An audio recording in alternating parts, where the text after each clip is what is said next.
அமளியாய் உதித்து அலகையை மிதித்து அவனியை காத்த அன்னையரே,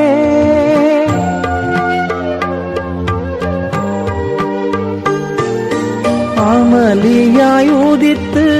அலகையை மிதித்து அவனியை காத்த அன்னையரே, உருவில்லா இறைவன் கருவினில் மலர உறைவிடம் தந்த ஆலயமே,